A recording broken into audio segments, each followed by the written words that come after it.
शेरवंश, यदि आप में से कोई ऐसा कार्य करता है तो ना करें।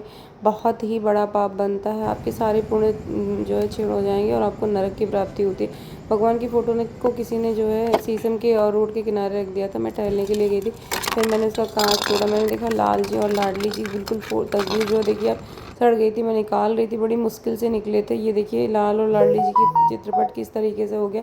फिर मैं इसको इकट्ठा करके लेके आई। मैंने सोचा था मैं इसको मंदिर में रखूँगी और इसके बाद किसी नदी में जाके सिरा दूँगी। बगल में ही झील है, यदि कोई आ रहा था तो चाहता तो सिरा देता, लेकिन लोगों को बस भगवान को घर से बाहर निकालने में ही मतलब अच्छा लगता है।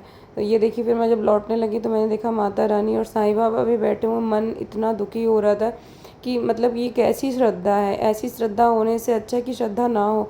फिर मैंने माता रानी को उठाया, साईं बाबा को उठाया। मैं लगभग आधा किलोमीटर पैदल चल के झील के टावर के ऊपर चढ़ी। इसके बाद मैंने जो है माता रानी को सिराया। यदि आप में से कोई भी ऐसा कार्य करता है तो प्लीज़ ना करें, ये बहुत ही बेकार चीज़ है। इसीलिए जो है अदर धर्म के लोग जो है बहुत आसानी से हम लोगों को उल्टा पुल्टा कह पाते हैं, क्योंकि हम कार्य ऐसा करते हैं भगवान के नाम में, भगवान के चित्रपट में, भगवान के मूर्ति में कोई भेद नहीं। मेरे यहाँ जो ठाकुर जी बैठे हुए हैं मूर्ति के रूप में, यदि उनका चित्रपट है और उनका नाम राधा नाम में और राधा जी में कोई अंतर नहीं। आप लोग ये क्यों नहीं समझते हैं? और यदि आप सेवा नहीं कर सकते हैं तो मंदिर में दुनिया भर की फ़ोटो रखने की ज़रूरत ही क्या है? कहीं धाम पे जाते हैं तो आप एक फ़ोटो ले आते हैं, कहीं धाम पे जाते हैं तो आप, अगर आप धाम, आपकी श्रद्धा है आप लेके आइए, आप सेवा तो करिए। हल्की सी फ़ोटो ख़राब हो गई थी, आप उसको रोड पे छोड़ आते हैं। उसी फ़ोटो के सामने आप मिन्नतें करते हैं, मनोकामना करते हैं, रोज़ उसको दिया जलाते हैं, रोज़ जो है उसमें धूप जलाते हैं। और जब वो थोड़ी सी मतलब पुरानी और ख़राब हो जाती है तो आप उसको घर के बाहर फेंक आते हैं। वो कोई इंसान की फ़ोटो नहीं है, वो स्वयं साक्षात ईश्वर है। ये बात समझनी पड़ेगी। पुराणों में इसका वर्णन है, आप लोग पढ़िए तो सही, जानिए तो सही। यदि ऐसा कोई कार्य करता है तो उसको जो उसके सारे पुण्य नष्ट हो जाते हैं, आने वाली 10 पुश्तें भी बेकार हो जाती हैं। जो है ये जो भी एक इस तरह का काम करता है ना, उसके सारे सुकृत नष्ट हो जाते हैं। आप कुछ भी करिए, आप समझ लीजिए राख में हवन कर रहे हैं। तो प्लीज़ अगर मेरे व्यूवर में से कोई ऐसा काम करता है तो मेरी उससे हाथ जोड़ के प्रार्थना है कि प्लीज़ ऐसा कोई कार्य ना करें, क्योंकि ये बहुत ही बड़ा पाप है।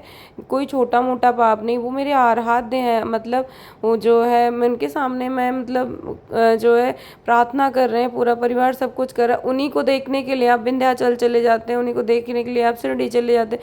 माता जी की मूर्ति थी, हल्का सा कलर डल हुआ था। लोग अब आजकल फैशन आ गया कि जो है स्टैचू गिफ्ट करते हैं।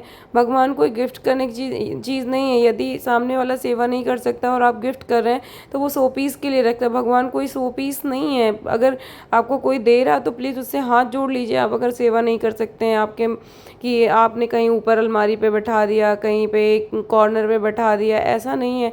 ये बहुत बड़ा पाप है। यदि ऐसा कोई भी कार्य कर रहा है तो इसको प्लीज़ रोक दीजिए। आज मेरा मन सुबह से बहुत प्रसन्न था, इस समय मेरा मन थोड़ा दुखी हो गया। मैं आई, मैंने स्नान वगैरह किया तो मैंने सबसे पहले इस वीडियो को बनाया। ये आधे घंटे पहले की पूरी ये घटना है जो अभी अभी मतलब मैं आप लोगों के साथ शेयर कर रही हूँ। बाकी जो है आप लोग देख लीजिए, आप अपने धर्म के लिए कितने अवेयर हैं। बाकी धर्मावलंबियों को देख लीजिए, वो कितने मतलब चाहे वो मुस्लिम धर्म हो, वो इस्लाम को लेके कितने वो रहते हैं। ज़रा सी उनकी चीज़ें बिगड़ जाती हैं तो सब यूनिटी बना लेते हैं, लेकिन हमारे यहाँ ऐसा नहीं।